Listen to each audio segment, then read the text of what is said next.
Hello and welcome to Get Fit with Gaston. I'm Joe White. Today in the studio we have Wanda Thompson. How you doing, Wanda? I'm doing great. How are you? It's good to see you again. It's good to see you again. Today we're going to talk about getting ready for military service. Yes. And you're speaking from experience on this subject, right? Yes, I am a Navy veteran. Desert Storm. What branch did you serve in? Navy. Okay. Well, now, Yes. specifically, what made you want to serve? At that Oh, age? wow. What made me want to serve was I wanted to go to college and I wanted to free up some debt, I thought. So we won't digress on that. So I joined for that reason, to pay for college. Okay. And you say you're approached by young people all the time that are interested in getting to serve and want to serve their country and everything. What are some aspects that they need to focus on as far as being ready mentally? Yeah, mentally they need to get ready for sleep deprivation, getting their body in the best physical shape they can. And I don't think they realize what it is, especially now since I returned as a veteran.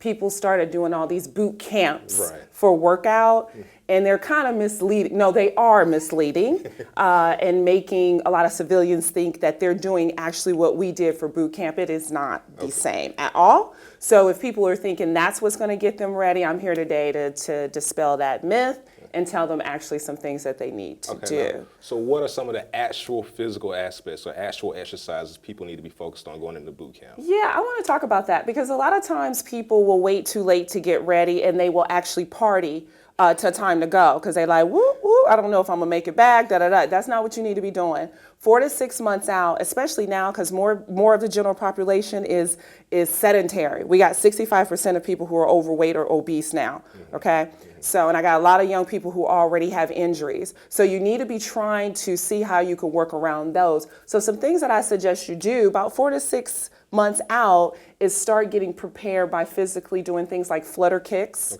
And those are some things I'm gonna talk to you about today, getting your core tight, push-ups, jumping jacks, sit-ups, pull-ups, 2-mile run in a certain time. Now, since everybody can go online, you can actually go online, look at your age, and figure out now, pick the branch you're going into, and they have a chart and say, you're 25 years old, this is how many you're gonna have to have, this is the time. So now you guys have a jump on things more so than I did. You just had to go in there, see if you was gonna make it or not, and get sent back home with your feelings hurt if you didn't make it. Okay, so start preparing before you leave. Okay. Now, do people need to make certain other changes as far as like their diet? What do people need to be focused on as far as nutrition and eating before they go? Okay, that's another one too. People want to eat junk for their last hurrah. You got to let that go. You got to start training your body. So some things that I was saying is that you need to do is train your body to go to bed early, 9 o'clock, because this is what's going to happen. 8 or 9 o'clock, we shut it down. 5 in the morning, you're up, right? With someone yelling at you, not your mom rubbing you saying food is ready, okay? They're probably going to be throwing things in there talking about get up.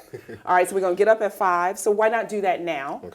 Work out on an empty stomach because you're not getting fed. You're not having your protein drink and your egg whites. That's not happening. Really? You're getting up and you're working out and you're running probably 2-3 miles in the morning in the dark on an empty stomach. No snacks. Get ready for that. You're not getting snacks. So start cutting your calories now. Cut out 500 calories out of what you eat every day now.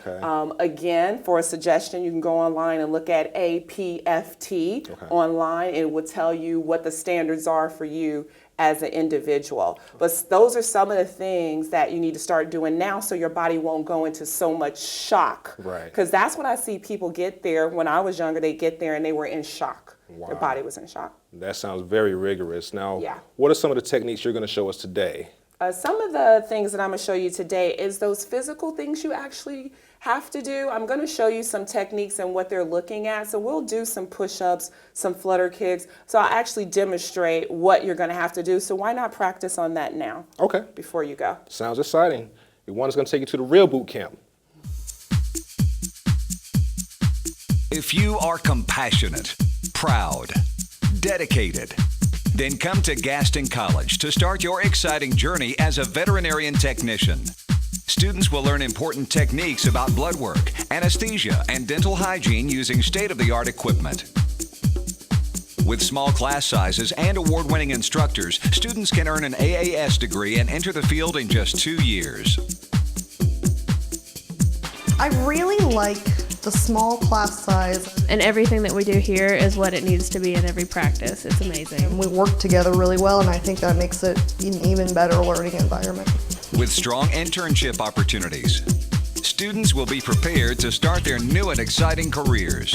They have fully prepared us to go out on our own. We have the knowledge, we have the skills. Being able to connect with people who have the same values that you do. I like that it's very interactive, very hands-on. So come to Gaston College to start your exciting adventure in this rapidly growing field. Average starting salary for vet techs is $29,000 for the Gaston County area. It's a tough ride the last couple of semesters. The first ones you're thinking, oh, okay, I got this, we're learning things slowly, but it comes on strong towards the end, so that's something that they should be ready for. For more information, contact Melanie Skinner at 704-922-6393 or find us on the web at gaston.edu. Hey guys, it's Iwanda Thompson and Tyler. We're here to talk about how to truly get ready for a real boot camp. Not just boot camp, but military. How to prep and get your body ready for that.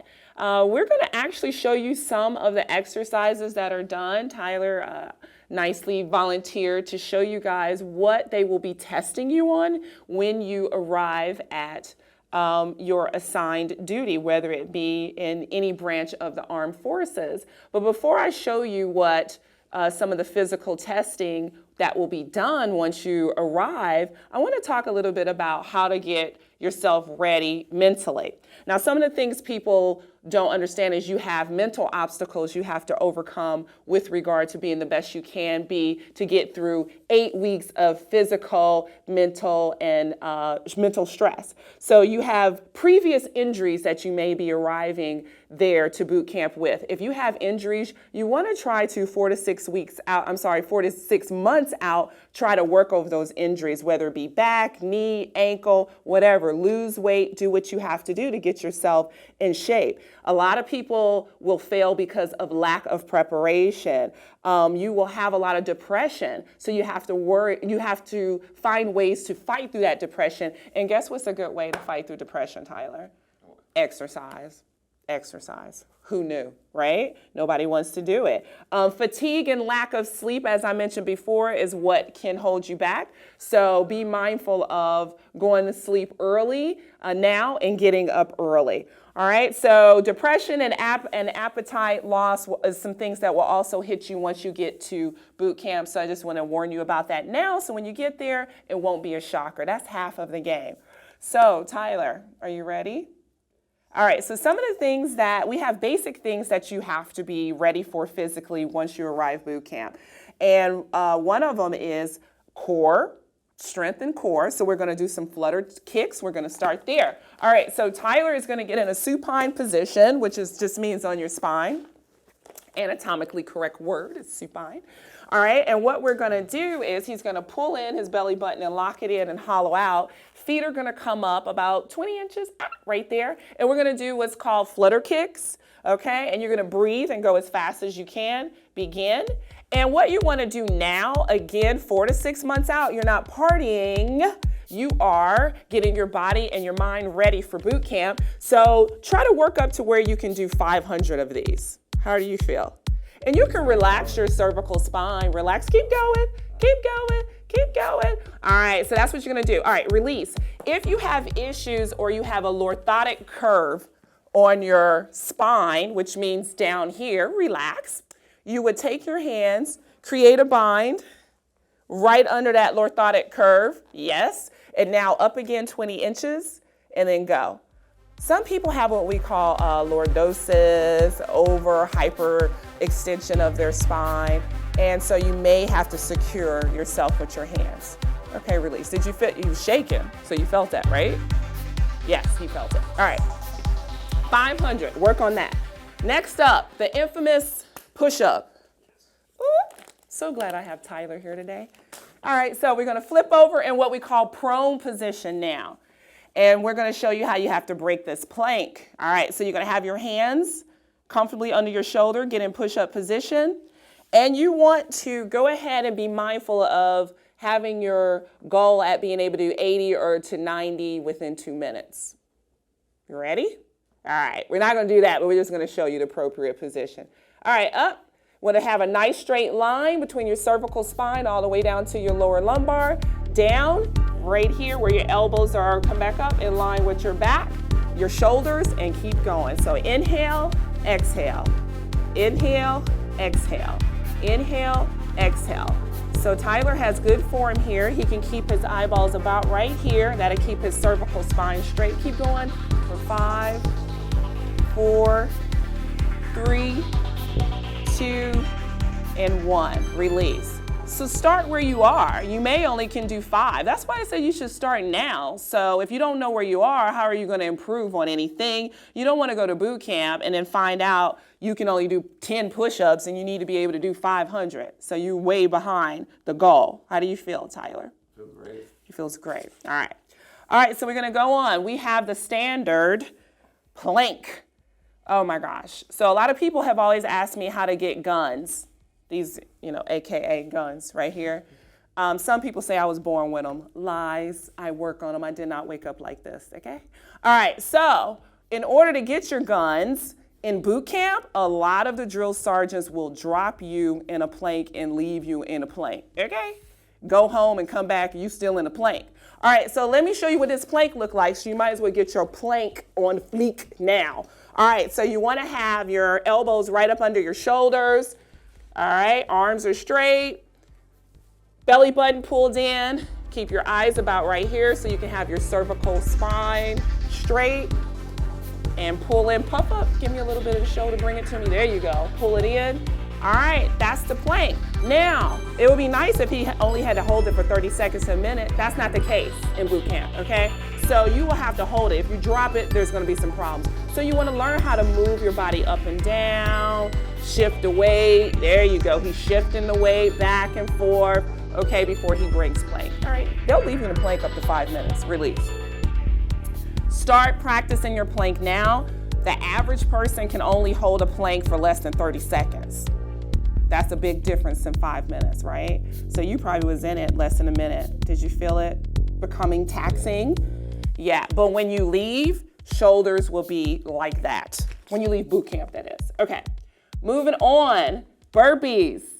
I didn't even know what burpees were until I went to boot camp. And you said they call them up downs? Yeah. All right, so we're gonna show you burpees, AKA up downs. Are you ready? There's 2 ways you can do it. You can give me a push-up at the bottom. That's the way the military is gonna do it. Boot camps here, it's a joke. They don't do the push-up, so we're gonna show you for real. All right, so you're gonna start in your push-up. You ready? So he's gonna do a push-up, all right, and then you're gonna jump up. So jump up at the top, boop. Come back down, right back into that push-up. 3 more. Yeah. Hop at the top. 2. Last one. Exhale at the top. So if you can imagine, they do about 500 of those. Yeah, start there. How did it feel doing like 6? Was it taxing or was it easy? Okay. It's taxing and he did 6 and he's like, how old, 12? 21, same thing, 12, 21, same thing. Okay, so just factor that in. I'm just playing, that's a compliment. Factor that in. All right, so those are some of the basic ones, but let me tell you, really get your pull-up game on. Can you do pull-ups? So Tyler lucked out, we don't have the pull-up in here, but you really gotta be able to do a pull-up. And a pull-up is working and looking at the strength and endurance of your latissimus dorsi. This is one of the biggest muscles in the body, along with the gluteus maximus. So you will want to get to where you can at least do 5. I think, again, go online. It will tell you for your age how many, and your sex, female or male, how many that you have to do in order to pass. So you might as well get that ready. And then a 1.5 to 2 mile run most likely has to be done within 1.5, 2 mile run, 5 minutes, I think? No, I'm sorry, 12 minutes or less. 12 minutes, yes. So you would have to be able to do that 1.5 to 2 mile run. So if you're not a runner, start off walking and then push yourself to get to that goal. So That's pretty much it. Those are the basic ones. Of course, you can do other things, but the main point of this clip today is to tell you that you cannot just party to the end and then show up at the boot camp station. You will be sadly disappointed. Okay, so we hope that we helped you today. Thank you, Tyler, for joining me. Thanks for joining us at Get Fit with Gaston. Again, my name is Iwanda Thompson. You can find me on Facebook under Iwanda Thompson, or my business is Fit, the number 4, YOU, out of Belmont. And you can go to my website, fit4utrainer.webs.com. Until next time, thanks for joining us.